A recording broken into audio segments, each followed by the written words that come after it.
Boom, boom, boom!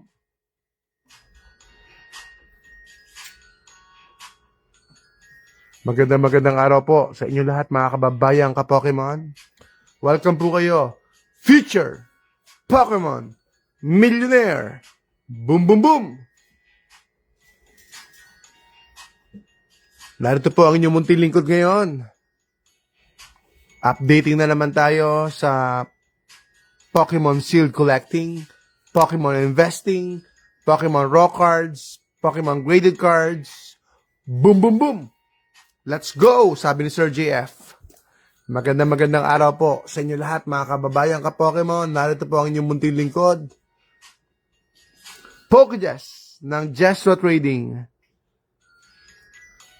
Ang topic po natin ngayon, change, di ba? Change. So, tuloy-tuloy lang po yung evolution ng hobby. Ngayon, meron ng rip and sweepers, maraming mga breakers. Kaya, very positive po ang lahat ng mga tao, karamihan ng mga tao, when it comes to sealed collecting, sealed products. Kasi nga po, tuloy-tuloy po yung pag-o-open ng mga tao ng mga packs. At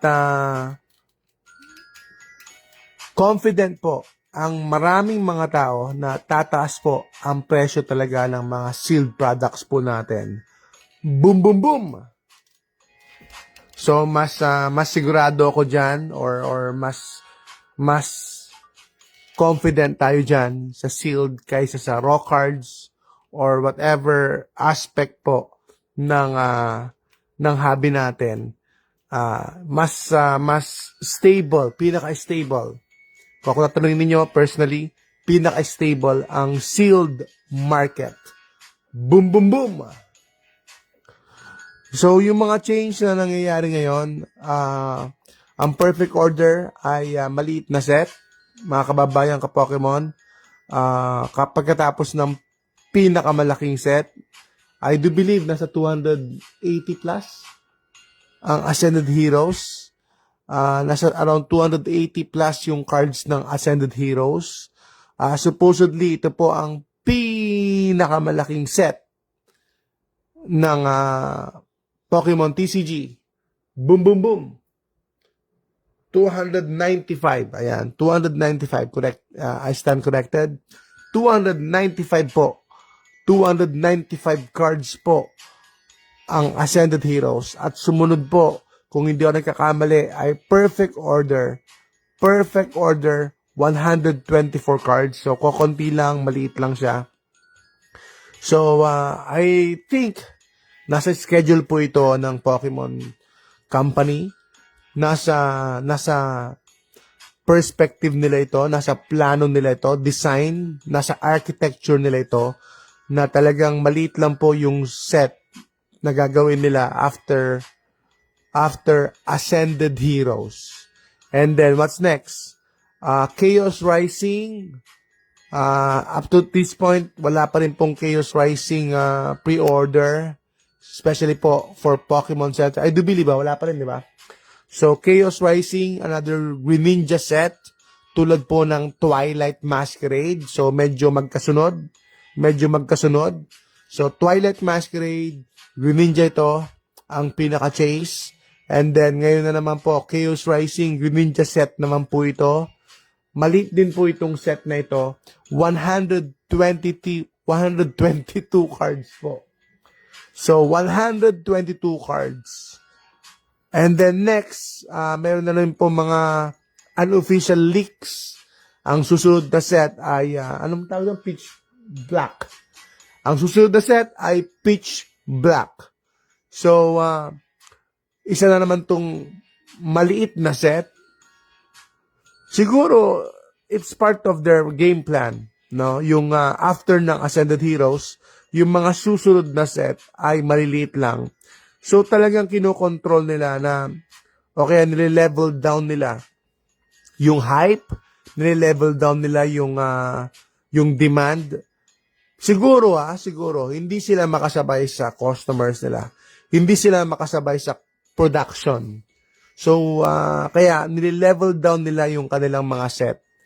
at gusto nila siguro makahabol sa demand worldwide ng mga products na ito.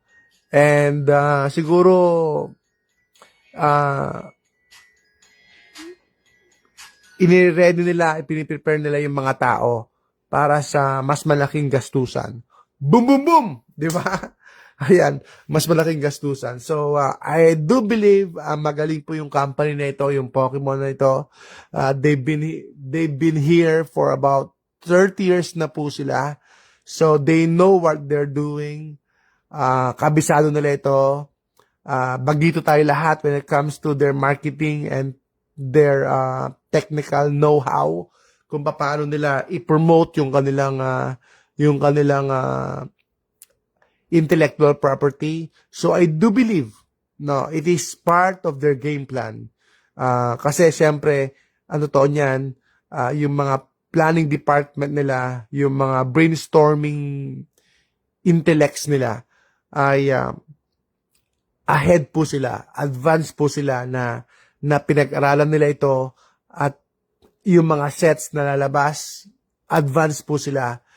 Tayo, parang ano lang tayo, naghihintay lang tayo ng leaks. Pero I do believe they've been advanced, especially with production and with their theoretical studies or research or market feasibility sa mga Pokemon na lalabas.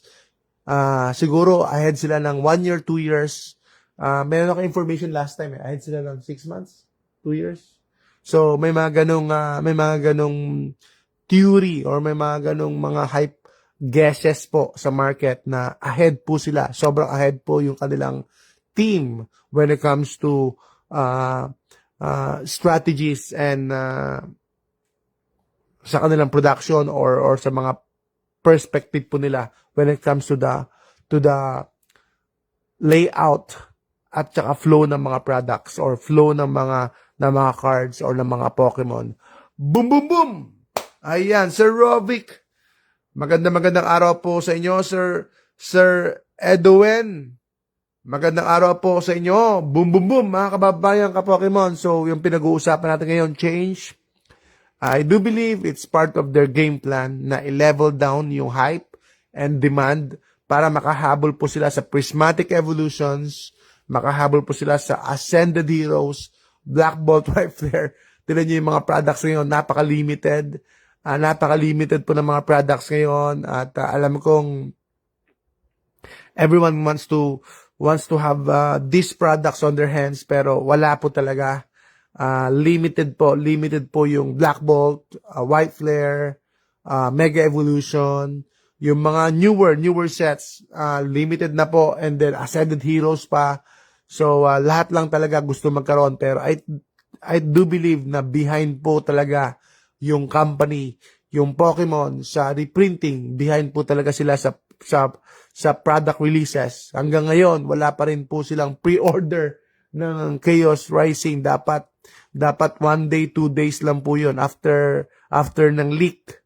No, may leak po sila and then release na po kagad yung product after a day or 2. Pero ngayon, may leak na po sa upcoming products. Pitch black yung upcoming products pero wala pa rin po yung previous leak ng Chaos Rising. Wala pa rin po mga kaibigan.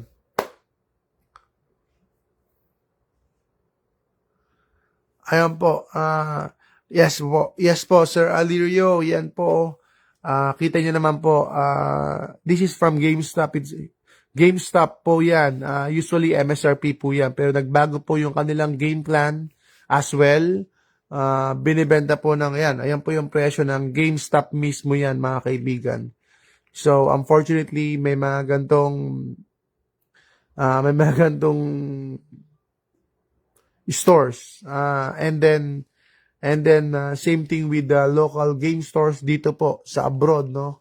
Kahit sa abroad, ay tumaas na rin po ang presyo because people are buying it.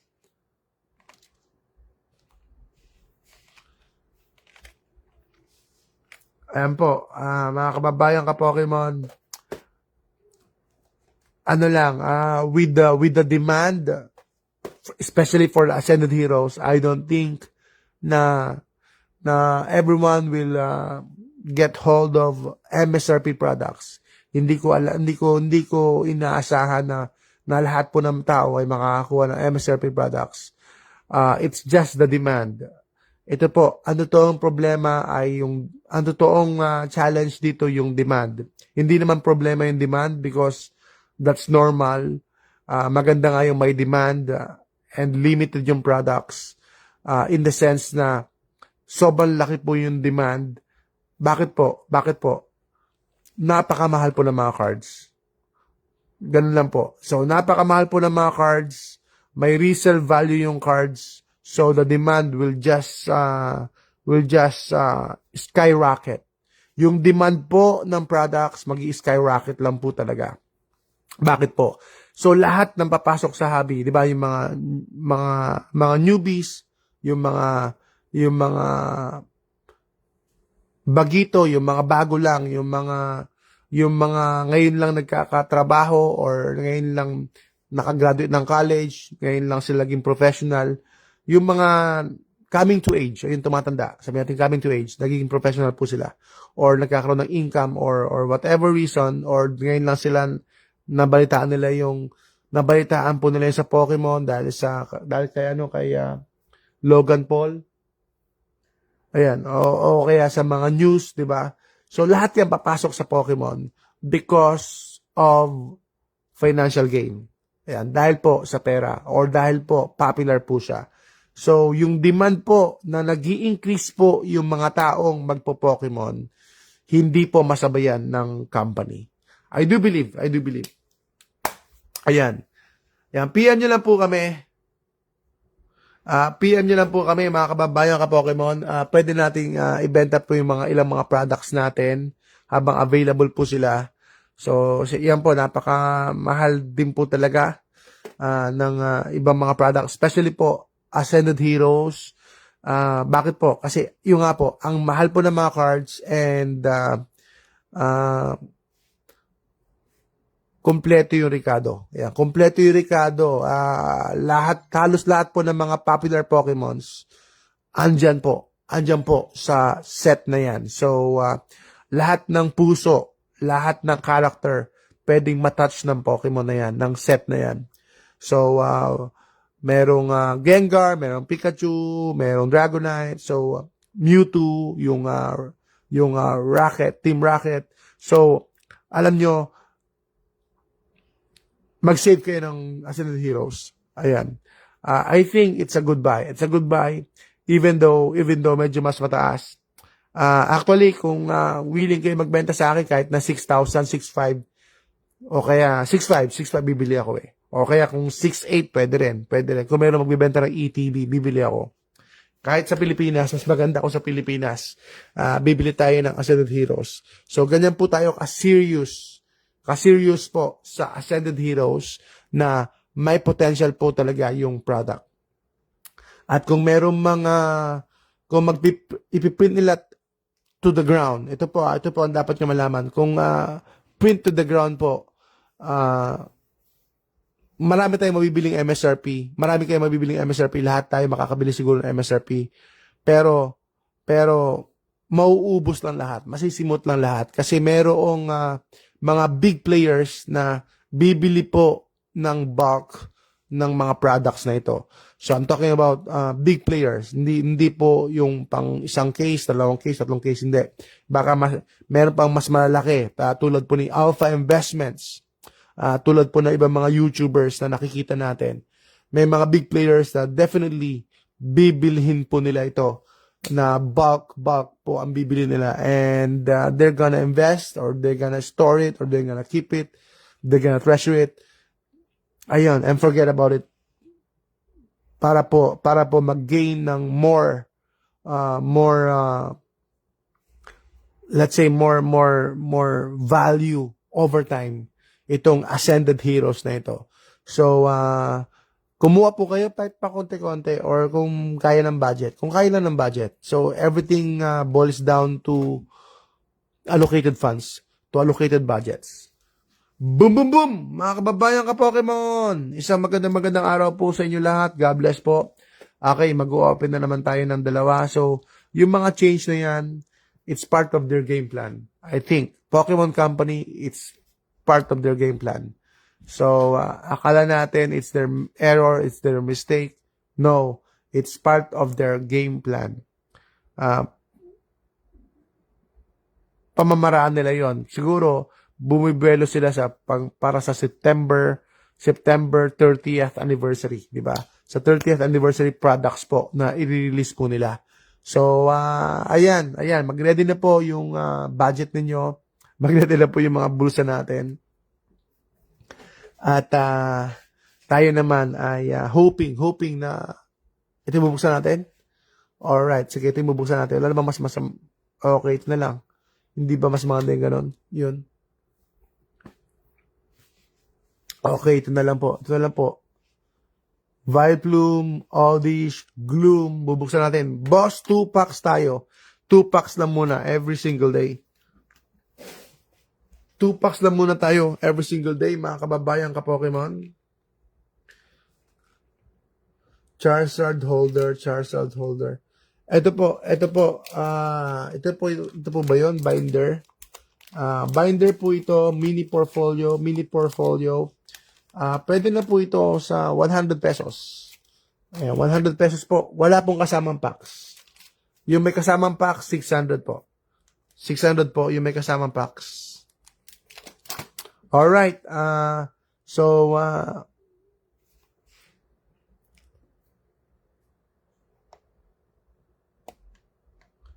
Tuloy-tuloy lang po tayo mga kababayan ka Pokemon sa ating sealed collecting, sealed investing.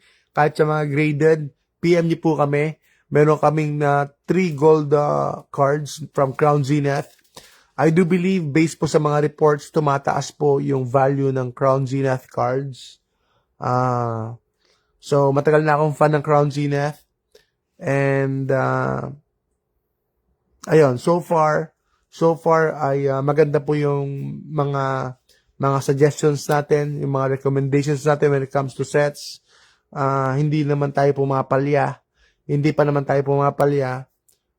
So, this time around, nakaraan, prismatic ako ng prismatic, and right now, Ascended Heroes. Po. Mega Charizard UPC, not bad. It's not bad. Ano ba? Perfect Order, it's not bad as well. Kung bubuksan ninyo para sa mga newbies, para ma-experience ninyo, it's not bad. Ang pinag-uusapan lang po yung entry point. Kung mura nyo po makukuha, mga kaibigan. Especially kung MSRP or above MSRP, then it's okay. It's okay to open para masubukan po. Especially po ng mga hindi pa nakakasubok. It's not bad. It's not bad to enter in the hobby. Kung yung perfect order o kaya yung mga depende po. I think kapag bumuelo ng konti, it's just going to be a fast flip. Yung perfect order, mabilisan lang po yan na tataas. Pero syempre, do not expect na it's going to be like Ascended Heroes. No, it's gonna be different. It's gonna be small. Small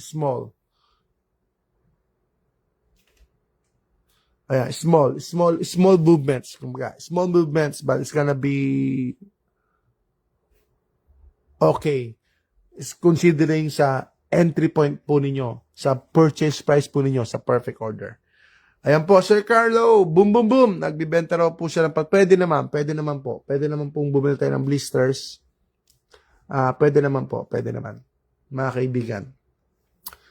Ayan, buksan na po natin itong Oddish Gloom Vileplume Blister. Ayan.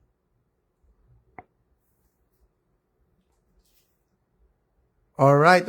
Sige, let's go! Pokejess, ang Pokerev ng Pilipinas. Ako na po magbubukas para hindi na po kayong malugi. Panoorin nyo na lang po ako. Suportahan nyo po kami. Mag-comment po kayo, mag-like po kayo, i-share nyo po ang ating stream para naman po ma-inspire po kami at mapasaya niyo po kami, mga kaibigan. Okay, boss 2 packs muna tayo, ha? Boss 2 packs muna tayo ngayon. Aray ko. matulis eh. Ayun, tulis tong ano niyan, tong dulo nung ano. Alright.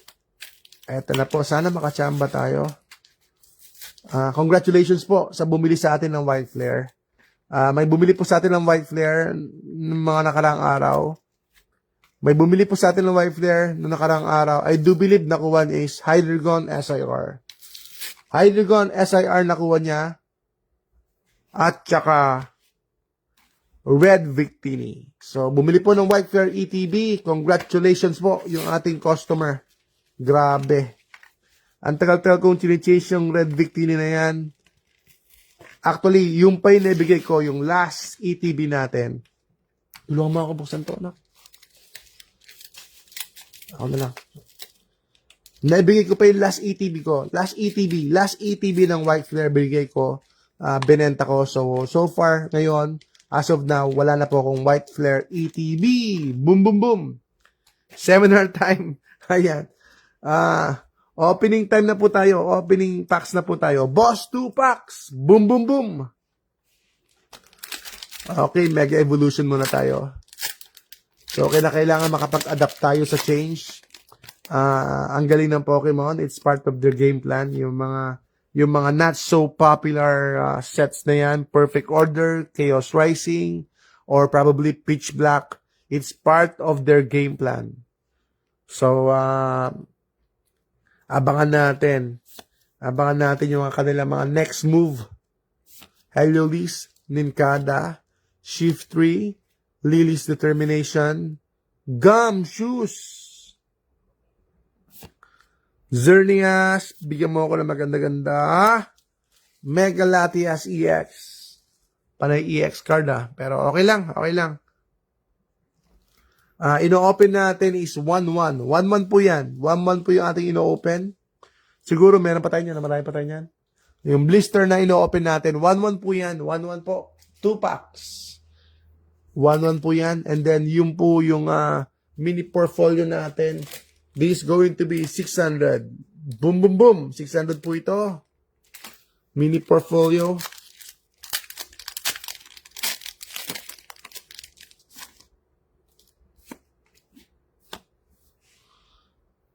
Okay, last pack natin. Last pack. May magic kaya? Phantasma Flames. Dugong. Jigglypuff. Darumaka. Lotad, Gliscor, Firebreather, Serledge, Palmo, Seal, Zacian. Wala po tayo nakuha, mga kaibigan. Woo! Ang alat ng Phantasma Flames. Open para isa. So, boss 2 packs lang tayo. Ako po. Sorry.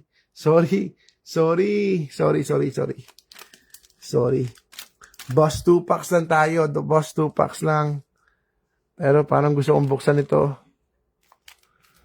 Alright. Pipigilan. Self-control. Self-control muna tayo. Delayed gratification. Sabi ni Sir Sichiro kahapon. Self-control muna tayo. Self-control. Mautakan tayo ng Pokemon Company pag nag-open tayo ng dire-diretso. So, maubos po ang benta natin, mga kaibigan. So, self-control muna. Boom, boom, boom! Sir Adonis. Ayan. Kakata. Self-control. Mga kaibigan, mga kababayan ka Pokemon. Ito. 2-6 tayo dito. 2-6, 5 packs. And then ito, pwede ko ibigay ng 2,200. Xerneas.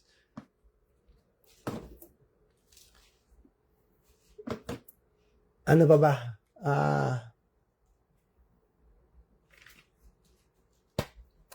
Ayan, Pokeball. 1.5 po tayo. 1.5 po tayo sa Pokeball natin, mga kaibigan. Alright, ano pa ba? Perfect order. Meron tayong perfect order. Ayun, kuha daw ako ng Korean box pag hindi ko mapigilan. Ang problema naman po sa Korean box, actually, no, ah, wala naman akong problema sa Korean box na ibenta. Nabibenta ko naman yung Korean cards ko. So, nabibenta ko naman yung Korean cards. Wala naman akong problema. Personally, wala. Pero, generally speaking, mahirap po siya sa resell. Mahirap pong ibenta po yung Koreans. At saka yung Japanese, wala rin akong problema sa pagbebenta ng Japanese. Mas madali. Pero, generally speaking, mas mabenta po at mas madali pong ibenta yung English po. At mas mataas po yung, generally merong exemption. Mataas po yung value po ng mga English cards kaysa sa Japanese. Pero syempre may mga exclusive Japanese cards na mas mahal, or may mga special cards na special situation na mas mahal po yung ilang mga Japanese cards kaysa sa English. Ayan. Okay, isa pa siguro. Bigyan mo pa isa. Anak, isa pa. Oh, tama na daw. Pinipigilan na ako. Pasensya na, pinipigilan na ako. Mine, 2 pieces, charger. Yes po, Sir Nomdi, PM nyo lang po kami. PM nyo lang po kami. No problem po. Habang available po natin yung mini portfolio. Ito po yung mini portfolio na binubuksan po natin dire-diretso.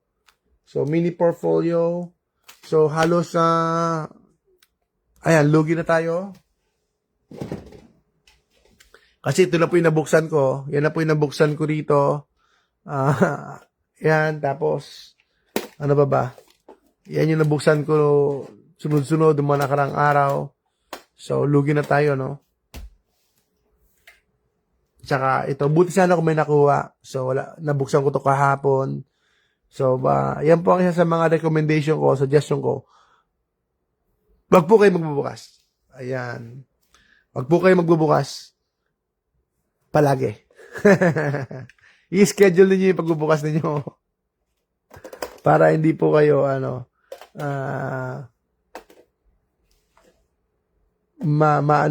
magastusan. Ayan.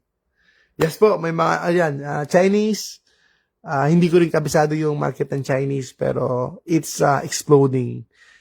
Chinese market, it's booming. Ayan. Chinese market, especially a few months ago, it's booming a lot. Ang mamahal ng mga cards. Medyo late po yung releases ng mga set nila. Pero ang mamahal po ng mga cards. Hindi ko alam kung sustainable ito. Hindi ko alam. Kasi hindi ko naman alam yung market na yan. So, hindi ko alam kung sustainable siya or magi-implode lang siya. So, ayan po mga kaibigan. Maraming salamat po. Papaalam na po ako sa inyo. So, doon lang ako nag-i-stick sa alam ko sa English and then Japanese. Pero mostly English din. Kasi syempre, kahit Pokemon din yon, iba't iba pa rin yung diskarte, di ba? Iba't iba pa rin yung learning o yung process o yung technicalities ng mga products at mga items. Kaya yan po mga kaibigan, mga kababayan ka Pokemon, papaalam na po ako sa inyo. Maraming salamat po. Happy wife, happy life, happy husband, happier life. Stay safe, stay healthy, enjoy lang po. At kung may mga concern po kayo, PM nyo lang po kami. Like, share, comment. Mission impossible po tayo dito sa community na to. Pero tsaga-tsaga lang. At salamat po sa inyong patuloy na suporta. God bless po sa inyong lahat, mga kababayan ka Pokemon. Boom, boom, boom!